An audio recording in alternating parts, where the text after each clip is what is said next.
بینەران و بیسەرانی بەڕێز لە شوێنەکەن سڵاوتان لێبێت من کامەران حاجە عومەر باسی ڕۆژتان پێشکەش دەکەم.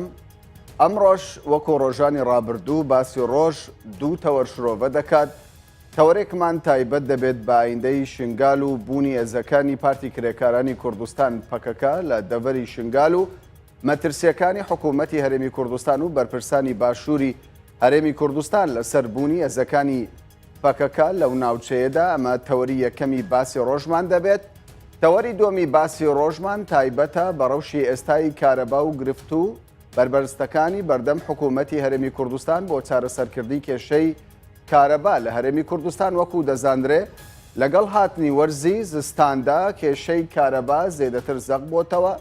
و هاوڵاتیانش بە شێوەیەک لە شێوەکان پرسیاری زۆریان لەلا دروست بووە کە بۆچی تاوەکو ئێستا حکوومەتی هەرێمی کوردستان نەیتوانیوە کەرتی کارەبا کێشە و گرفتەکانی ئەو کەرتە بە تەواوی چارەسەر بکە. بەڕێزانم ئێستا کاتی ئەوە هاتووە دۆسەی تەوەری یەکەم بکەینەوە کە بە شێوەیەکی ڕاستەوخۆ لە شاری دهۆکەوە شێخ شامۆ شێخۆ نەعمۆ سەرۆکی دەستەی باڵای بنکەی ڕۆشنبیری و کۆمەڵاتی لالوش و نوێنەری کوردانی ئێزیدی لە پەرلەمانی کوردستان لەگەڵمانە. بەڕێک شێخ شامۆ بەخێر بێن بۆ باسی ڕۆژ و کوردستان 24. لەوە دەست پێ دەکەم هێزێک کە پێی دەگوترێت مەمنون بۆ بێ دەرفەتی هێزی کوردی، ینی هێزی پەکەکە هێزێکی کوردیە لە کاتێکدا وەک دەزانرێ ینی ئەندامانی ئەو هێزە بە خوێنی خۆیان بەرگریان لە شنگال کرد و خەڵکی ناوچەکەیان وەکو ئەندامانی و بەرپرسانی پەکەکە باسی لێوە دەکەن بە خوێنی خۆیان ئەو ناوچەیان پاراست. ئێستا بۆچی ئێوە لەگەڵ ئەوە نین ئەو هێزە لەو ناوچەیە بمینێتەوە؟ بۆچی دژی مانەوەی ئەو هێزن لە دەڤەری شنگال؟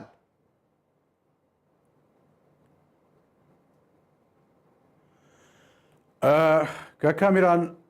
ئەم خۆشی سەروێ هێزرێ بوون هێزێکە هاوار هاتنەیە کوردن برایدمەنە تەنگاویە لە هاوارەمە هاتنە مەژی وسا ئەو هێزە ناست کرد بەس پشتی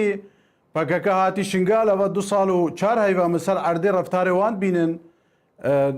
نە هاوار هاتنە ئاسێبوونە شنگالێدا مەترسیەکە مەزنە سەر شنگالێ ما هەزرت کرد بەلکی وەکو برایت ما هاتنە کاچاوە براک لە هاوارە برایەکی هەرەگاوە دژمنش ماڵاوی برای دوور کەت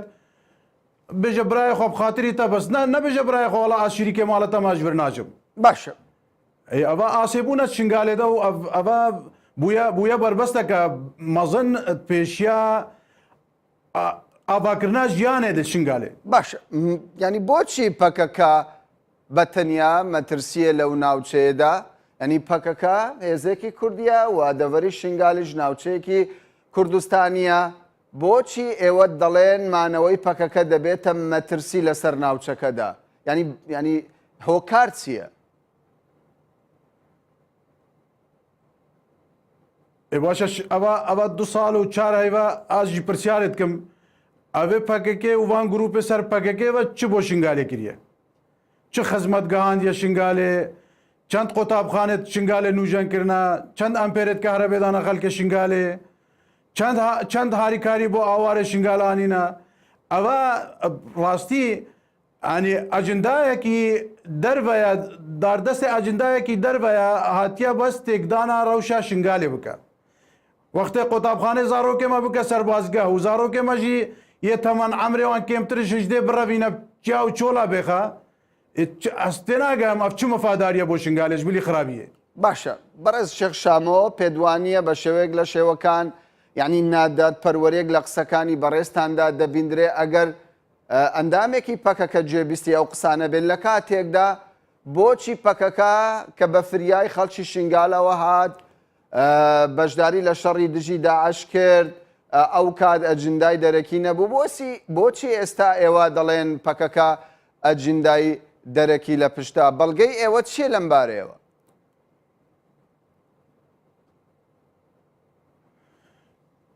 کاکەنە من گۆتەتە مەسەلا وەختێ پەکەکە هاتی هاوار هاتنەمە هاتی تەنگاویەکە مەزم بوو مەگوت پەکەکە برای منە کوردن هاوارەمە هاتنە بەس پشتی هاتی ئازادیا شنگالێ چ جارە نەبییا پەکەکێ ببوو نە باکۆرێ شنگالێ و نە شنگالە بخوا و نە دەبرێت دیترێت مای سەدی 20 حتا نۆژی باشە بە ساڵەکە و دەبەرە مای ئەگەر ڕاستە ئەو شنگال ئازادکن خێرە گوندەکی ئازاد ناکن ئەگەر خەڵکێک نۆل گەلوان بە ئەوان گرێدانێکل گەل بەغدای شکرایی هەیە ینی 500 معاشێ داعش یەت حەج شعبی وەردگرن ببۆرە نە داعش حەج شعبی وەردگرن سەر هزار مرۆڤی بار بتکن خەڵکێکی بەلەنگازە گرێدای وی معاشیە حتا جارێکی یەچ بسەری وەرە نە بۆ خزمەتە خەڵکی شنگالی هاتنە و بناوێ شنگال توهاری جۆرجیا سندۆقەکە هاریکاریا بکردنە توهاری ئەرمنیا هاریکاریا بناوێ شنگال کۆمکن توهاری ئۆروپا بەردەوام سندۆقە بکردیا بۆ هاریکاریا شنگالێ کە جارەس پرسیار بکەم چەند هاریکاری بۆ خەڵکی شنگالی جوان سندۆقە هاتنە بناوێ شنگال بازرگانیە خەڵکی شنگالی بکەن بەڵێ باشە ئێستا زێدەتر قسە لەسەر ئەوە دەکرێت کە پەکەکە منداڵانی کوڕ پرسەک دەکا و تەنانەت هەندێک قسەی دیکە دەکرێت کە ینی مرۆڤ نازانێ قەنەعەت بەم قسانە بکە یاخودنا دەگوترێ هەندێک لە ئەندامانی سربەچەکدارانی داعش کە عەرەبن لە ناوچەکەدا دەستیان بە خوێنی کوردانی ئێزیدی سوور بووە ئێستا دەچنە نێو ڕیزەکانی پەکەکەوە ینی ئەم قسانە ئێوە لەکوێ دەینن چ بەڵگەیەکتان هەیە کە ئەمانەی سەر بە داعشن ئێستا دەچنە نێو ڕیزەکانی پەکەکەوە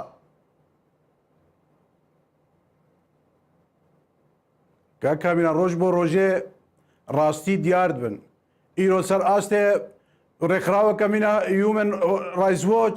راپۆرتەکە هاتە خوارێ کا چاوە زارۆکێت ساڤایەت ئەمرێوان نەگەیشتی حژدێ پەکەکێ ڕەباندنە و شەرەفتارال گەلتکن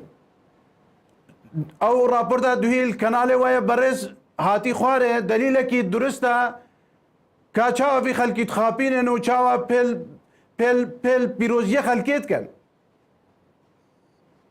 بەڵێ بەڵام زۆر جار ینی هەر جارێک کە گرفت خەلکێ پێ ناموسا ئێزدیا کردی ئیرۆ پەکەکە بووە جێبە حەویاناوان جێ مخابنیە ما ئەگەر ئەو عەرەبن دوی پێل زۆرداری لە ئێزدیا کردی پێل ناموسا ئێزدیا کردی مانە عیبە ئیرۆ بارەگای پەکەکە بێنە بە حەواندن یانە ئەو دژمنێ شنگالێنە دژمنێ پەکەکە نەژ ئەگەر پەکەکە برایدمانە باشە قاسم دەربۆ فەرماندەی هێزەکانی پێشمەرگێ بازدەوە دەکات تاوەکو ئێستا 1800 چەکداری داعش کە ئەندام بوونە لە نێو ڕیزەکانی داعش دەستیان بە خوێنی کوردانی ئێزیدی سوور بۆ چوونەتە نێو ڕیزەکانی پەکەکەوە ینی ئەم قسانە چۆن دەکرێت بکرێت بە واقع بۆ بینەرانی کوردستان 24 بۆ خەڵکی کوردستان ینی ساغی بکەنەوە چ بەڵگەیەک تا لە بەردەستە ناوێک هەیە ینی بەڵگەتان هەیە لەم بارەوە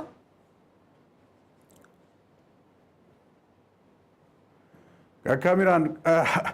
ئاساییشە پەکەکە ئیرۆ ڕۆژاوە برادرت عەرەبانە عەرەبن قاسم دربۆ نەش خۆ گوتیە ئەوە ڕاستیەکە سەر عەردێ نکارن بەشێرن ینی ئەو مەسەلا وی خەڵکێ چێ دژمنێ شنگال ئەو دۆستێوانە بەڵام چۆن دەکرێت ینی ئەمە ببێت بە واقع لە کاتێکدا پەکەکە ینی هەتا دوێنێ لەگەڵ داعش شەڕی دەکرد و قوربانییان داوە ئێستا کە خەڵکانی قبول بکەن لە نێو ڕیزەکانی داعش وە ببن بە گەریلا لە ناو هێزەکانی پەکەکەدا بۆ مژی پرسیارە چاوە تو پێشوازیە تیرۆریستا بکی نابڕێزێت خۆ بۆ مژی پرسیارە پەکەکە چاوە بێتکە ینی بۆ مەژی پرسیارە باشە ئەنگۆ دەبێژن ینی ئەجندای سیاسی هەیە پشتی ئەو پرس ئەو ئەجندای سیاسی چییە ینی کیش ئەجندایە کیش دەوڵەتە بەرژەوەندی وان ینی لەسەر چییە ینی بەرژەوەندی وان ینی چاوایە ینی چاوە دەخوازن پەکەکە لەو ناوچەیە بمینێتەوە ماوەختێ ئەوە 2 ساڵ و 4 بە پڕانیا شنگالێ ئازادکردی حکومەتە بەغدا خۆتێ نەگەینە ئەف دەڤەرەکە عێراقیە و یا وێرانە و هاریکاریا بێ دەڤەرێ نەکە شوونە هاریکاریا دەڤەرێ بکەم معاشە بۆ وان گروپی سەر پەکەکێ بۆ پەکەکێ سەرف بکە ئەوە خۆبخۆ ئەجندایەکی دەرەکیە معاولەتکە ئەو چیایە ببە سنتەرێکی ئەجندایوان و ببە جیاکی سەربازی و خەلکێک نەزبەرە سەرجیوارێ خۆ بۆ منتەقەکە عەسکەریە چۆلکری لەومە سیاسەتە ترساندنێ بکارتینن دەها ئایلێت ما خێزانت ما چۆنە باکۆرە شنگالێ خەلکێ باکۆرە شنگال بوون زاروکێ دوان ڕەواندن فەقیرە جارێکە زفرینە ژیانە ئاوارەیە هاتنە کەمپا ئەم ناسکن یەکێکە ئەڤە ئەجندایە بۆ تێکدانا وەسعی شنگالی. بەڵێ باشە ئەگەر پەکەکە ینی بەرپرسانی ئیداری بەرپرسانی حکوومەتی هەرێم ئەمریکا هاوپەیمانان داخوازی پەکەکە دەکەن بە بکێشی ئەگەر پەکەکە لەو ناوچەیەدا نەکشایەوە ئەگەری ینی چه ئەگەرێک دێتە ئاراوە ئەو کات.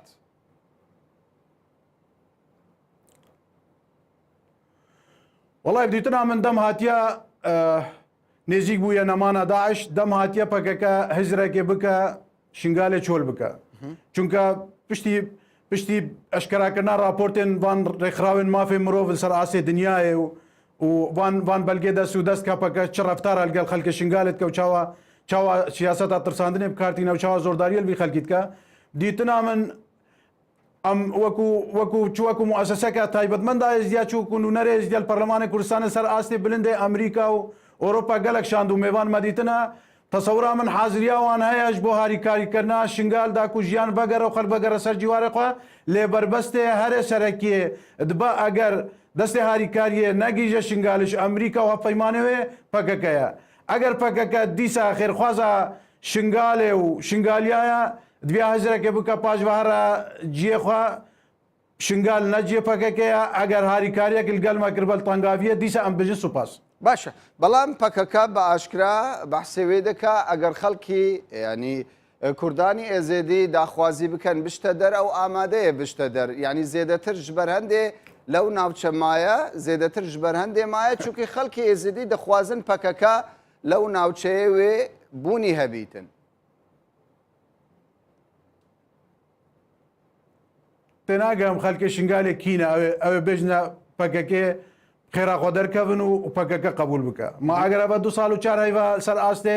کەسایەتیان جیواکی سەر ئاستێ کەسایەتیان ئاینی سەر ئاستێ وان موسساتێت منتەخبێن شنگالێ سەر ئاستێ پارێزگاهەیە و سەر ئاستێ قەزایە و سەر ئاستێ ناحیە و سەر ئاستێ موسساتێن شارەوانیە پەیامەکە ڕسمی بەلگە وەسیقە ڕیسالەکە نەرم بدەنە برادرێت پەکەکێ مەسوولی ڕێزا پێشێ بژن بابە جێمە بهێ لەن ئەمیویت کەن ئەم برای هەبن شنگال نەجێوەیە شنگالە شنگالیایە و قبول نەکن و ڕازی نەبن هەر بێژن ئەم ئللا شنگالی بێ شنگالی کینە شنگالی ئەبەش موسساتت منتەخبێ شنگال شەرعیەتە شنگال هەیە ماگەر بێ قبول نەکن مامانە ئاسێبوونە شنگالێ دەنان قەستە بنابێ شنگالی داخەف. باشە هیچ ئامارێکتان لە بەردەستدایە کە تاوەکو ئێستا لە دەڤەری شنگال لەو ناوچەی کە ئێوە نوێنەرایەتی کوردانی ئێزیدی دەکەن چەند کەس چوونەتە نێو ڕیزەکانی پارتی کرێکارانی کوردستان پەکەکە؟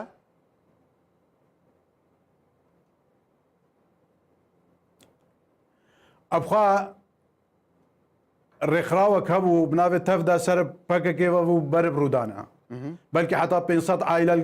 بێ ڕێکخراوێ بوون ئەنجیل گەلبێ حرەکە حزبی بوون ئیجازەش عێراقی هەبوون نۆرمال ناف شنگالێ خەباتە خۆیان سیاسیت کردن سێ قۆناقێت انتیخاباتە هاتن سەر ئاستێ پەرلەمان و پارێزگاهێ و قەزایە و ناحیە و شارەوانیە ئەس پرسیارێتکەم ئەوێ حرەکێ چەند کورسی بدەستخۆوانی سەر ئاستێ ناحیە ژینکاریە کورسێکی بدەستخۆ ببینە ئەمە چاوە بێژن وڵا ئەژمارێکە مەزنە شنگالیە گەهشتە پەکەکێ باش چەندە گەهشتن ێمانە من گوتە تا 500 معاش بەلکی گۆر معلوماتێ من حەجی شعبی جوانڕێتێن وان 500 جیتکردە نیویدنە 1000 کەسی ئەوی 1000 کەسی بکارتینن وتکردە نونەراتیا شنگالی حەمیە ئەو شنگالە هەندەیە مەزن 400,000 مرۆڤ خۆنا 1000 مرۆڤ تەمسیلا شنگالیت کە باشە ئێوە ینی داواتان لە پەکەکە کردووە ئەو عەرەبانەی کە پێشتر لە ڕیزەکانی داعش بوونە ئێستا لە نێو ڕیزەکانی پەکەکەن داواتان لە پەکەکە کردووە کە ئەم کەسە عەرەبانە کە دەستیان بە شەڕی کورد سوور بووە بە خوێنی کورد سوور بووە لە ڕیزەکانی خۆیان دووری بخەنەوە؟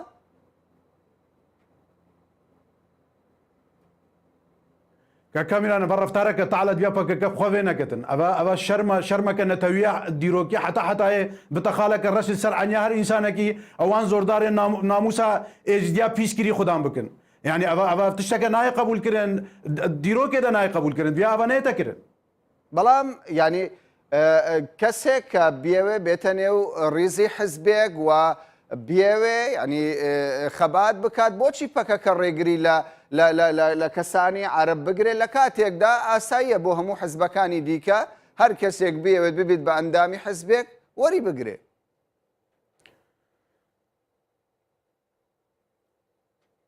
عرب دو نوعیت عربا هەنا عربێت جوامێر و عربێت زۆرداری نەکری و عربێت پاقژ و عربێت دۆستێ ما ئەو دۆستینیا دێرین ئەم ڕێزێ لێت گرن بەس هەندێک عرب هەنا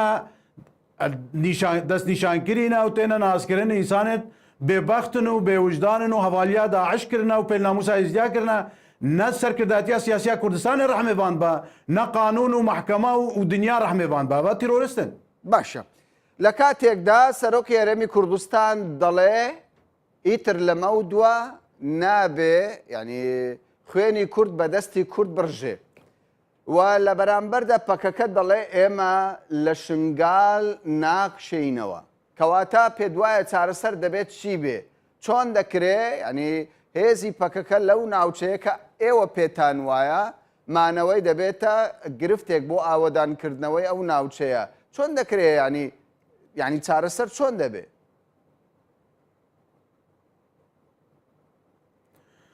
وەڵا سەر ئاستێ دەولیژی و سەر ئاستێ ناوخۆیژی دبیا شێورێک هەبتن گەل جەنابی سەرۆکی هەرێمێ و مخابن ئەوێ پەیاما براکوردینیا سەرۆک بارزانی بەردەوام ڕادگەینە ئەوێ دەرفەت زانن ڕۆژانە شەریت خوازن زاننجی سەرکرداتیا سیاسیا کوردستانی حتا پێچێ ببە ناهێنن شەرێ ناوخۆیی چێ ببە بەسش ئەمریکا و هەپەیمانێوێت تێتە خواستن شێورێک گەل کوردستانێ ڕێیەکە ئاشتیە ببینن ئەوی بابەتی چارە بکەن. باش ئەوی گروپێ چەکدارێ نەفەرمیێت شنگالێدا ئاسێ مایی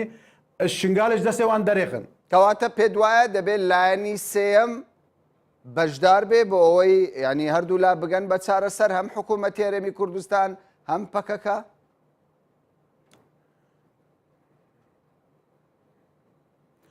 ئەس بێژم تەدەخلا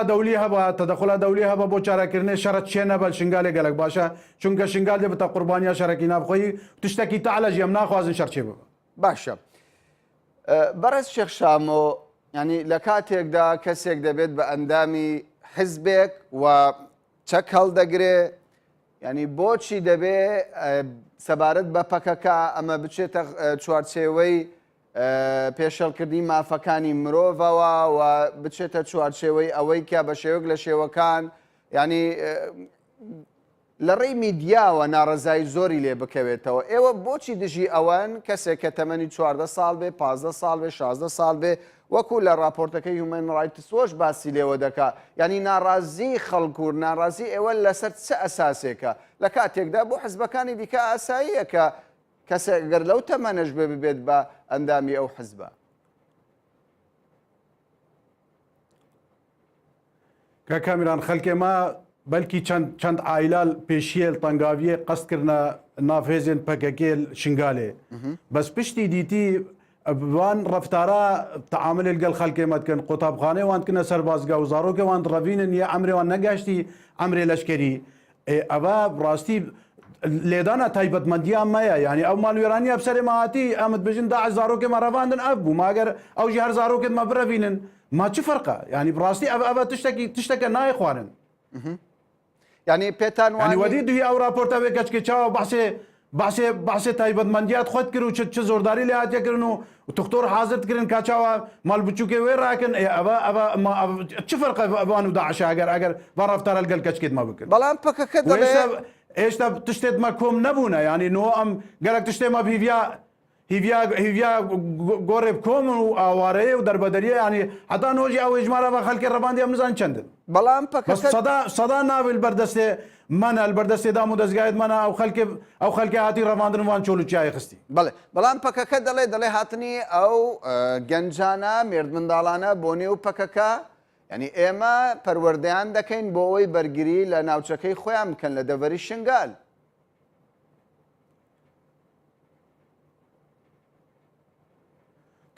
تشتێکی هۆسان نینە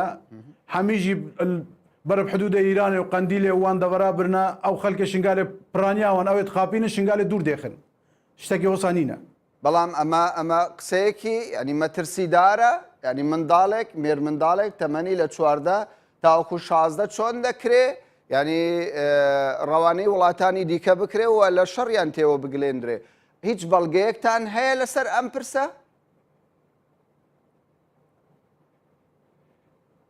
خۆ کەس و کارێ دوی ئەوان زارۆکە هەمی هاوەڕاوەڕاوانە لاولاوانە خۆلیسەرە کەتنە دەستێوان نزانن چ بکەن چۆ دەسەڵاتەوان نینە تشتێکی ئەشکەرای مەلموسە نام بێ بەختیار پەکێکێتکەن باش ینی ئەو زارۆکەش بەردەستێ داعشمای ئەوان ڕەواندن بارا پتر باشە ینی زۆر جار میدیاکانی یەکێتی پەکەکە بازدەوە دەکا کە ینی بوونی گەرەیلاکان لە چای شنگال و لەو ناوچانەی کە ئێستا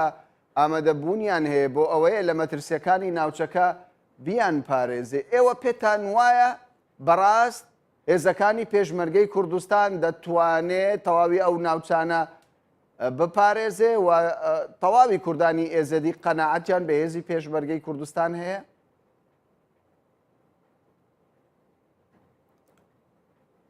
برای من هەمی ئەو منطقە بهزارە کیلومتر هەرج ڕەبیع بگرە حتانی شنگالێ هێزە پێشمەرگەی قەهرەمانە بخونا خۆ ئازاد کردە ئەگەر 20,000 45,000 پێشمەرگە نە دوێ منطقەی دەبا کیت کارەوێ دەبەرێ ئازاد بکە 300-400 گریلایە پەکەکە نایە ئازادکردن دنیا هەمیزانە ئەو چەکێ دەستێوانەیە کلاسیک تنێ ئەو ئالایە بلندکن و ئەو ڕاگەهاندنا بێ معنا و مەشنگال ئازاد کرد مەشنگال ئازاد کرد تنێ ئەبێت سەر عەردێت و تشتێکی نابینیش بلی پێشمەرگەی قەهرەمان نۆژی ئەو مەترسیێت نۆل سەر شنگال کێم بووی پێشمەرگە کێمکردە و بتەسەورا من چوو مەترسی نەمایە حتا پەکەکە بکە حێجەت شنگالی دەرنەکەوە سەدی 20 دەبەرێ مەیت ماین گاوا پلانە سەرکردایەتیە سیاسی هەڵپەیمانی کوردستانی هەبن خلالێ سەعەتە پێشمەرگەی وان دەبەراژی ئازاد بکە باشە ئێستا مەترسی لەسەر شنگال و دەڤەری شنگال هەیە بەجددی مانەوەی پەکەکە لەو ناوچەیە بۆ ئێوە بۆتە گرفت؟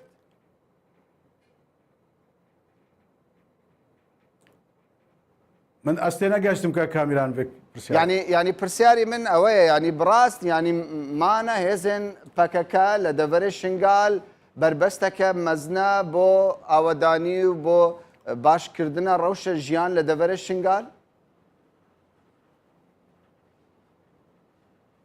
ئەکید سەر ئاستێ بلندێ حکومەتە هەرێما کوردستانێژی مەگوداریە کردیا و سەر ئاستێ هەندێک میێوانێت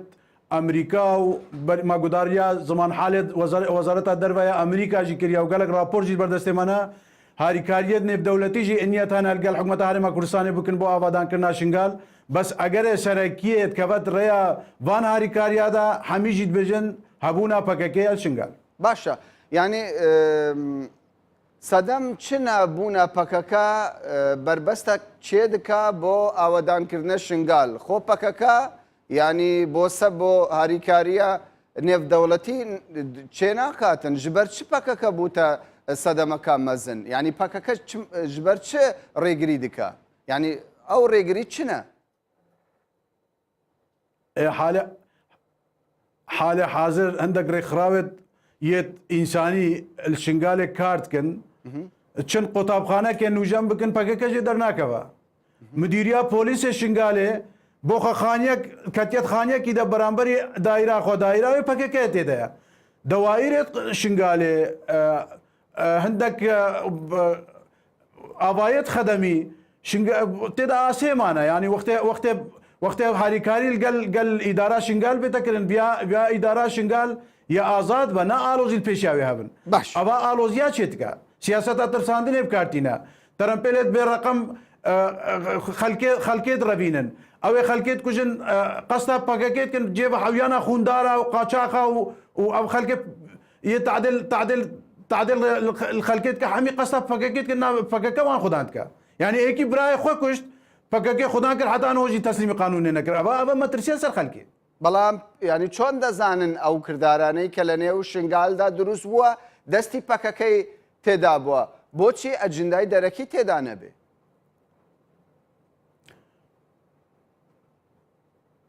ئێنا ئەمژیت بژن ئەگەر ئەجندایەکی دەرەکی تێدا نەبە پەکەکێ ئەف ڕەوشەل شنگالێ پەیدا نەتکرد یعنی ئەم بینن حەچک و واجبێ پەکەکەیە ئالۆزیا دەبەرە شنگار بمینە استقرار پەیدا نەبە بەڵێ بەس تو بەحسێوێ دەکەی تیرۆر هەنا و لە پشتی ئەو تیرۆران پەکەکە هەنا یعنی بەڵگەیەوە هەنا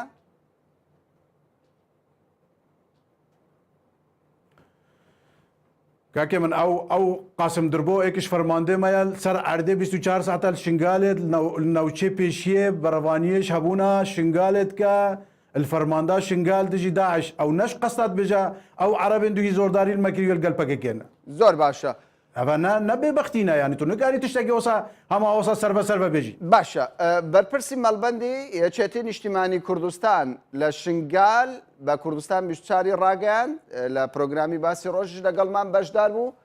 مەترسی خۆی نیشاندا لەوەی ئەگەر پەکەکە لەو ناوچانە نەکشێتەوە ئەگەری زۆر بەریەکەوتن لە نێوان سوپای تورکیا و پەکەکە بێتە ئاراوە ئێوە هەمان مەترسیتان هەیە یاخود ئەمە قسەیەکە بۆ ڕاگەیاندن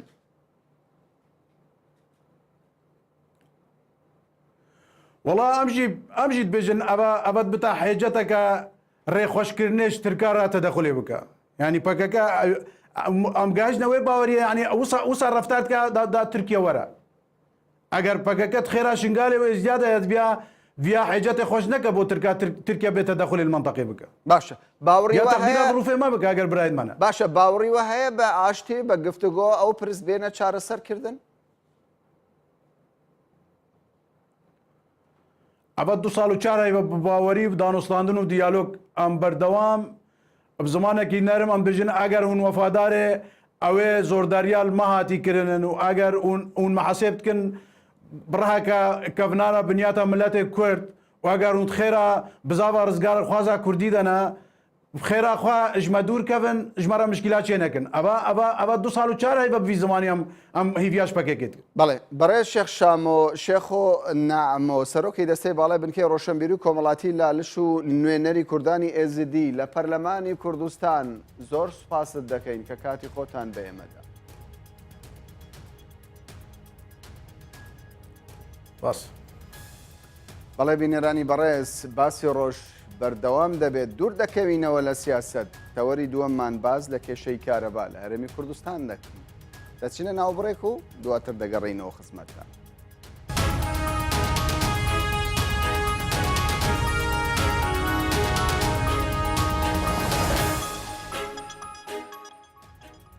جارێکی دیکە سڵاوتان لێبێت بینەرانی کوردستان 24 و باسی ڕۆژتەوەری دومی باسی ڕۆژ تایبەتە بە تاوتێکردنی کێشە و گرفتەکانی بەردەم وەزارەتی کارەبای حکوومەتی هەرێمی کوردستان بۆ دابینکردنی کارەبە بۆ هاوڵاتیانی هەرێمی کوردستان بۆ قسەکردن لەسەر ئەم پرسە بە شێوەیەکی ڕاستەوخۆ لە ستۆدیۆی باسی ڕۆژ بەڕێز محەممەد ئەمین هەورەمانی گوتەبێژی وەزارەتی کارەبای حکوومەتی هەرێمی کوردستانمان لەگەڵە بەڕێز محەممەد بەخێر بێن بۆ باسی ڕۆژ باز بۆ بەرنامەکەتان کێشەی کارەبا بۆ چارەسەر نابی کێشەی کارەبا دیارە هەموو زستانێک کێشەی کارەبا هەبووە بەس ئەم ساڵ لە هەموو ساڵی سەختترە هۆکارەکان لە ڕاستیدا زۆرن یەکێک لەو هۆکارانە ئەوەیە کە دیارە ئێمە بەگشتی کێشەیەکی ئابووریمان هەیە و هەروەها ئێمە بەشدارانی کارەبا لە زیادبووندان بە بەردەوام ئاوارێکی زۆر ڕووی لە کوردستان کردووە و هەروەها تۆڕی کارەبای کوردستانیش بە بەردەوام لە فراوان بووندایە بەهۆی ئەو خەڵکەی کە ڕووی کردووەتە ئێرە ئێمە هەر تەنها وەکو ئیحسایەکی بچووک لە دەمانگی ڕابردوو نزیکەی 100,000 مشتریکی تازەی کارەبا هەیە ئێمە هەر کەسێک کە خانوو بکە یا هەر شقەیەکی تازە یا هەر ئەپارتمانێک هوتێلێک کارگەیەک کە دروست ئەکرێ ئێمە ڕاستەوخۆ کارەبای پێ ئەدەین باش 100,000 بەشداربووی تازە بەڵێ بەڵام لە کاتێکدا ینی قسە لەسەر ئەوە دەکرێت کە کەرتیەوە بەرهێنان پاشەکشەی کردووە ئاوەدانی کەمتر بەهۆی قەیرانەکان ئەم 100,000 لەکوێوە هات بەڵێ طبعا ئەو 100,000 بەشێکیان هاوڵاتی ئاسایین تۆ بینی کابرا خانوویەکەکە بۆ کوڕەکەی خانوویەکی ئەتیادی خۆی ئەکا ئەمانە حساب کە لە کفری و کەلارەوە بگرە هەتا ئەڕواتە زاخۆ بەڵام ژمارەیەکی زۆرە لە ماوەی مانگێکدا 10,000 بەشدار بوو کاکامەران ئێمە طبعا بێجگە لەوانە ئوتێل شقاق عمارات تۆ لە ناو شاری هەولێرا سیر بکە بەناو جادەیە کە ئەڕۆی ئەبینی سێ چوار عمارە لەژێر جێبەجێکردنان ئیتر خەڵک ئیکا بە نووسنگە ئیکا بە شقا بۆ خەڵک کە تەواو ئەبێ ڕەسەندێ داوای کارەباکە کەوا بوو بە بەردەوام زیاد بوون هەیە ئەمە نەک هەر لێرە لە سۆران هەیە لە پێنجێن هەیە لە هەموو شوێنێک بەڵام ئەوەی کە من بە پێی زانیاریەکانم ینی ئەوەی کە ئێستا گرفتە بۆ کەمی کارەبا نەبوونی سوتەمە نییە بەڵێ ئەجەبا بێنە سەر ئەو بابەتە ئێمە لە ڕاستیدا ئەوەی کە کراوە لە با بڵین ساڵ و نیوێک دو ساڵی ڕابردوو ئەوە بووە توانراوە کە سوتەمەنی وێزگەکان لە گازوایلەوە یا بڵین لە سوتەمەنی شلەوە کراوە بە غازی سروشتی ئەوە هەنگاوێکی زۆر گەورەیە لە ڕووی ژینگەییەوە و هەروها لە ڕووی ئابوووریەوە چونکە ئێمە پێشتر لەوانەیە لە کەناڵەکانی خۆتانەوە باس کراوە کە ساڵانی ڕابردوو نزیکەی 10 میلیۆن لیتر ڕۆژانە گازوایل سوتێنراوە ئێستا ئەو ڕێژەیە زۆر زۆر کەم بووەتەوە بە بەدیل گازی سروشتی بەکاردێ بۆ سێ وێزگەی ئەملاقمان هەیە ئێمە یەکیان لە چەمچەماڵە لە سلێمانی پارێزگای سلێمانی یەکیان لە هەولێرە ئەمانە هەردووچیان بە غازی سروشتی لەگەڵ وێزگەی خۆرمەڵە باشە کە وایە دەستکەوتێکی زۆر گەورەیە بۆچی حاڵی کارەبا بەم شێوە لێرە دێنە سەربارە ئابوووریەکە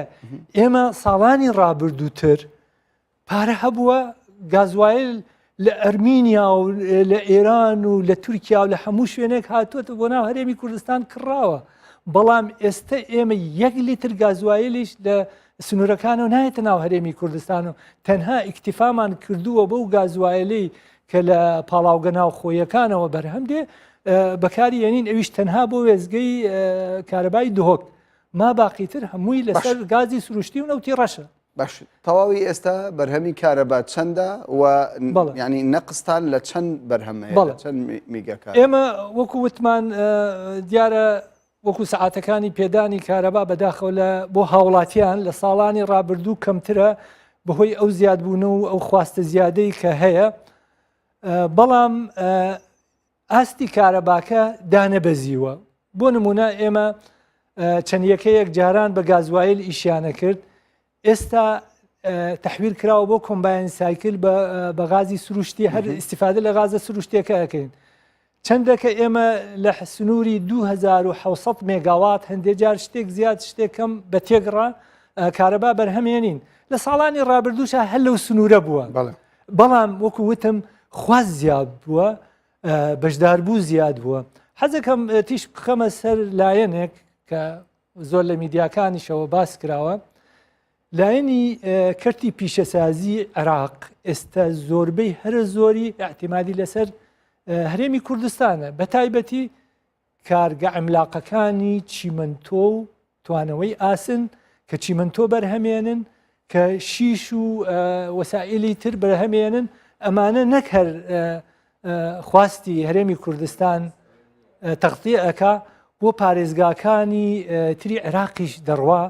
ئەمانە عەمودی فەقەریان دابینکردنی کارەبایە کە بۆیان دابین کراوە باشە ینی لێرەدا قسەی زۆر باز ینی لەسەر کارگەکان دەکرێت و باز دەوە دەکەن کە وەزارەتی کارەبا پارەی نییە حکوومەتی هەرێمی کوردستان پارەی نییە بۆ ئەوەی سوتەمەنی پێ بکڕێ و یەکەکانی بەرەمهێنانی کارەبا بەکار بخا بەڵام ینی ئێوە قەرزتان هەیە لەسەر حکوومەت بە پێی زانیاریەکان لەسەر کارگەکان تەنانەت لەسەر هاوڵاتیش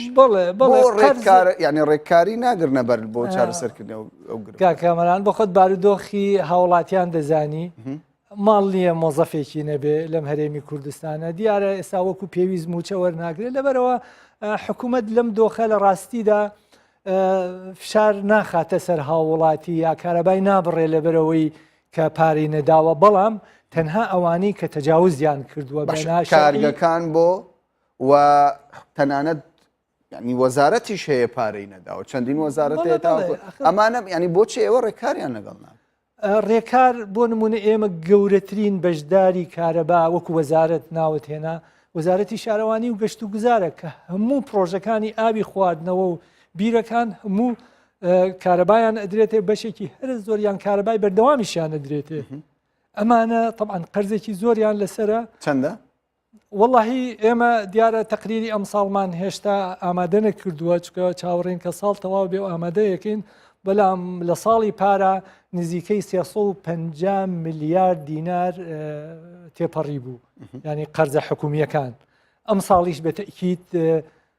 جیبایە بەعام نەکرد جیبایی کارەبا جیبایی ئاو لەوانەیە جیبایەکانی تریش کەس بوون لەبەر بارودۆخی ئابووری ئێستا ینی هاوڵاتی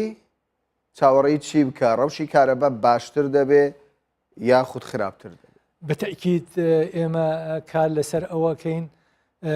بەرهەمهێنان زیاد بکەین ئێمە ئێستا پرۆژەیەکی گەورەمان شەو و ڕۆژ ئیشی تیا ئەکرێ کە پرۆژەی خەباتە و پرۆژەیەکی تایبەتمەندە کە نەغازی سروشتیش ئەوێ و نەگازوایلێشی ئەوێ بە پاشماوەی پاڵاوگەکان ئیشەکە کە نەوتی ڕەشە بەڵێ و یەکەم محەڵەی ئێمە پێ ئەڵێن هەڵمی ئەو محەڵەیە ئێستا نزیکەی لە 1970 تەواو بووە تورباینەکان هەموو گەیشتون مەراحلی با بڵێن فەحسکردن و هەندێک وردەکاری ماوە لە مانگی 5 تەوەقعەکەین کەواتە ئەگەر هەیە بۆ هاوینی وەرزی هاوین بەڵێ ئەوە قۆناغی یەکەمی 300 مێگاواتە و قۆناغی دووەمی 300 ترە ئەبێ بە یەکەم محەڵەی هەڵمی لە هەرێمی کوردستان و ئەوە بە بەردەوام کار دەکا هیچ پەیوەندی بەوە نییە دیارە پرسیارم زۆرە بەڕێز محەممەد ینی پێم خۆشە زۆربەی پرسیارەکانم ئاراستەی بەڕێستان بکەم سەبارەت بەوەی لێدوانێکی وەزارەتی سامانە سروشتیەکان هەبوو باسی لەوە کرد لە چەند ساڵی ڕابردوودا حکوومەتی هەرێمی کوردستان 20 میلیارد دۆلاری تەرخان کردووە بۆ بەرهەمهێنانی کارەبا و دابینکردنی سوتەمەنی ئەمە ژمارەیەکی یەکجار زۆرە بەڵێ ئێمە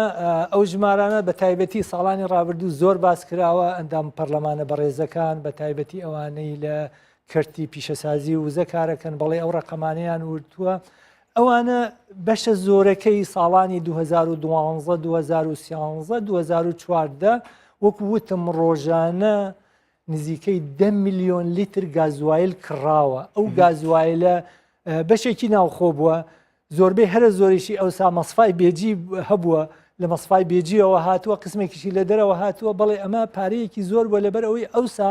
غازی سروشتی بەو دەرەجەیە ئامادە نەکرابوو و کۆمباین سەرکلەکانیش باشە 20 میلیارد دۆلار لە ماوەی چەند ساڵێکدا بستێندرێ ئەوە بەشێکێتی بەشێکیشی کەلەنی کارەبایە لە هەر هاوڵاتێک بپرسی بڵێ تۆ لە کەرتی کارەبا ڕازی لە هەرێمی کوردستان بێگومان دەڵێن نەخێر چونکە ئەو 24 کاتژمێری کارەبا دەوێت بەڵێ ئەجا من حەزەکەم لەسەر ئەوە کاکامەران ئێمە بزڵەبەت هەتا مانگی حوزەیران ساڵی 2010 ئێمە کارەبامان لە تۆڕی کارەبا عێراقەوە وەرگرتووە بەشێکی هەتا مانگی حوزەیران ئیتر دوای ئەوە کە ئیستثمار کراوە و محەڵانە دروست کراون طبعاەوان ئیتر بڕیان ئێستا ئێمە بەعکسەوە بە پێچەوانەوە 300 مێگاوات کارەبا دەدرێ بە ناوچە کوردستانیەکانی دەرەوەی هەرێم لەوانە پارێزگای کەرکووک بەشێکی پارێزگای دیالە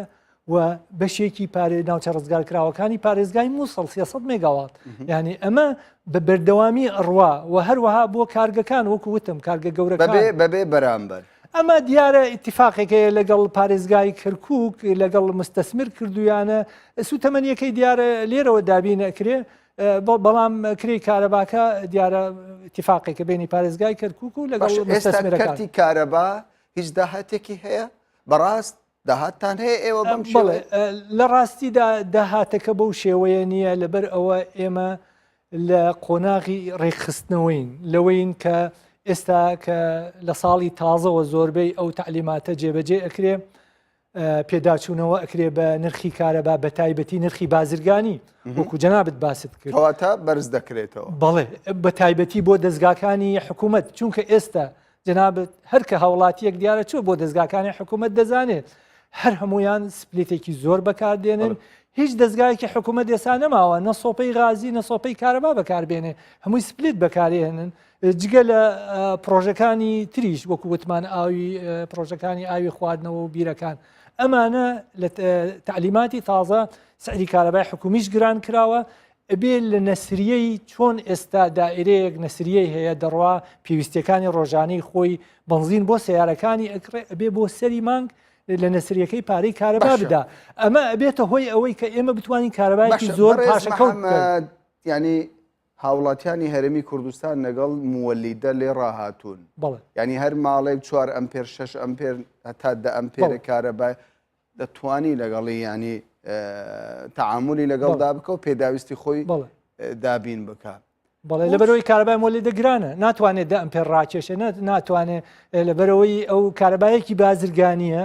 سوتەمەنی لە بازار دەکڕێ یا حتا ئەگەر حکوومەتیش پێ بداسا لیترە گازوای نزیکەی 450 دینارە کە ئەی سوتێنێ لەو مۆلیدەیە و ئەبینێ ئەبێ بەو شێوەیە بیفرۆشێت طبعا نزیکەی وحدەیەکی کارەبا بۆ ئەوانە ئێمە ئەگەر بە ئەمپێر باز نەکەین چونکە ئەمپێر هەندێک جار 10 ساعاتە کەمترە بەس وحدەیەکی کارەبان نزیکەی 200 دینارە بەڵام ئێمە بە هاوڵاتی بە 15 دینار ئەدەین بە 20 دینار ئەدەین یعنی فەرقێکی زۆر هەیە لەبەر ئەوە هاوڵاتی پەنابا بۆ کارەبا حکوومیەکە ینی ئەگەر ڕاپرسێک بکرێ پێم وایە ینی هاوڵاتی لەسەر ئەوە هاوڕایە کارەبایی 24 کاتژمێری پێ بدرێ وەکو ئێستا لە زۆربەی شارەکان لە ڕێگەی کارتەوە کارەبا دەکڕێەوە خەڵک بە 24 ساعت کاتژمێر کارەبای دەبێت پێم وایە ئێستا خەڵک لەسەر ئەو ئەساسە ڕازی ببێ کارەبا بکڕێ بەڵام بۆچی حکوومەتی هەرێمی کوردستان 20 میلیارد دلار کە قەرزاریشە قەرزی کردووە کارەبای داوە بە خۆڕایی بۆ هاوڵاتی ئەمە لەلایە بەڵام بۆ کارگەکان بۆ وەزارەتەکان کە پارە وەرناگیرێ ئێستا کارگەکان وەکوتم لە 300 نرخیان بەرز کراوەتەوە و پارەشیان لێ وەرەگیرێ و هەروەها وەکوتم کارەبای حکومی و کارەبای تجاری بۆ ئەو بابەتەی جەنابەت باست کرد دیارە ئێمە ئێستا لەسەر پرۆژەیەک کە زۆر بەجددی لەسەری ئیشەکرێ لەسەر ئاستی سەرۆکایەتی ئەنجومەنی وەزیران چ جەنابی سەرۆکی حکوومەت و جێگرەکەی و هەروەها لەگەڵ وەزارەتمان کە پرۆژەیەکی گشتگیر بۆ هەموو کوردستاندا ئەنرێ کە بتانی ئەتۆ سنوورداری هاوبەشەکە بکەیت ئەمپێری ئەم لە حقەتە ئەمە پرۆژەی 20 ئەمپێریەکە ئەوەی باسی لەکرێ ئەوە شتێکی با بڵێن کاتیە و کتوپڕیە لەوانەیە لە چەند شوێنێکی کوردستان جێبەجێ بکرێ بەڵام ئەو پرۆژەیە کە من ئەڵێم ئەوە پرۆژەیەکی گشتگیرە و لە ساڵی داهاتووش جێبەجێ ئەکرێ بەمە دەتوانین هەم هاوبەشەکان سنووردار بکەین هەم بتانی کە هەموو سەرمانگێ هاوڵاتی بزانێ چەند کارەبای سەرف کردووە ئەوانەی بە تەئکید زیادە ڕۆیی ئەکەن یا سەرفیاتێکی زۆرەکەن نرخەکەیان جیاوازترە بێ لەوانەیە کە کەمتر سەرفەکەن بەڕێستان باسدەوە دەکەن 20 ئەمپێریەکە کاتیە بەڵام لە هەندێک پارێزگادا و خەریکە کاری لەسەر دەکرێەوە و بەرهێنەرش پێیدا بەشدارە پێشتر ئێوە کاتژمێری زیرەکتاندانا ئەم پرۆژەیە بۆچی سەری نەگەن ئەوە تەنها لە ڕاستیدا دراسەیەک بوو کاتی خۆی کرا ئەو پرۆژەیە دیارە 2 ساڵیش ئەبێ بەهۆی کێشەی ئابوووریەوە ئەو پرۆژەیە وەستێنرا لە ڕاستیدا پرۆژەیەکی با بڵێن فراوان و قەبە بوو ئێستا جێگرەوەی ئەو پرۆژەیە پرۆژەیەکی ئاسانترە و لە ساڵی داهاتوو جێبەجێ ئەکرێ و لە سەرەتای مانگی 1 و 2 لە چەند شوێنێک لە چەند گەڕەکێک کە چەند شەریکەیەکی عالەمی بەشدارە بنتیایە ئەمە پرۆژەیە چۆنە چەند ئەمپێر دەدا ئەگەر وردەکاری بدەیت ئێستاوە بۆ بەڵێ ئەو پرۆژەیە بە حقت بۆ ئەمپێر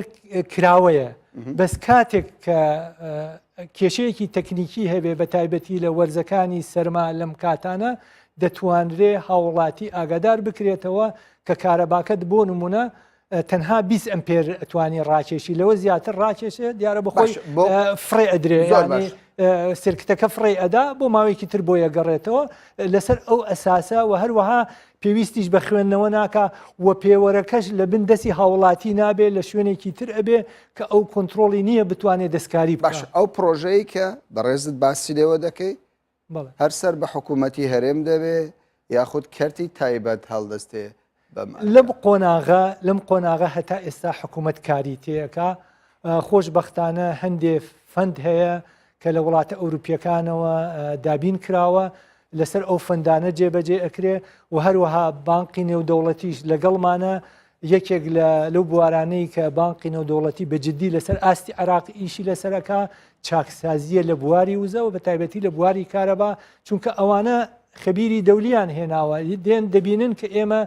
کە ئینتاجێکی باشمان هەیە لە کارەبا بەڵام ڕێک نەخراوە بەڵام بە شێوەیەکی تەندروست بەکار نایە بۆیە ئێمە ناچارین کە پێداچوونەوە بکەین و ئەو سیستەمەش پرۆژەی کەرتی تایبەت تاوەکو ئێستا ئێوە ینی پشتگوێتان خستەوە نەخێر کامەرانەوە پشتگوێ نەخراوە کەرتی تایبەت ئەمڕۆ لە هەموو دنیا ئەو جێبەجێکارە ئامانجی سەرەکی بەڵێ حکوومەت پاڵپشتە ئێستا ئەگەر 20 ساڵ بڕۆیتەوە پێش ئێستا هەموو کارگەکان عیدی حکوومەت بوون بەس ئێستا تازە ئیتر کارگە نەما لە هیچ وڵاتێکی دنیا کارگەی چیمەنتۆ نەماوە حکوومەتی ئیدارەی بینە سەر کێشە گرفتەکانی هاوڵاتیان بەڵێ سەبارەت بە قەرزی هاوڵاتیان ئێستا بەشێکی زۆر لە فەرمانبەران پارەی کارەبایان نەداوە پێم وایە هەرچەند تاخیر ببێ پارەکە زێدەتر ئەمە ینی بەم شێوەیە بەردەوام دەبن یاخۆ چاوێک پێ دەخشێنەوە بە مەسەلەی وەرگرتنەوەی قەرز لە حەقیقەتا قەرزە حکومیەکان بەگشتی تەنها قەرزی کارەبانیە هاوڵاتی قەرزی عقاری هەیە هاوڵاتی قەرزی ئاوی هەیە کارەبای هەیە زەڕائب هەیە زۆر شتی تر هەیە دیارە لەبەر بارودۆخی دارایی ئێستا دیارە نوع چاو پۆشیەکەیە ئەوە سیاسەتی حکوومەتە ڕاستیدا بۆ ئەوە ئەبێ حکوومەت دەسەرۆکایەتی ئەنجومەنی وەزیران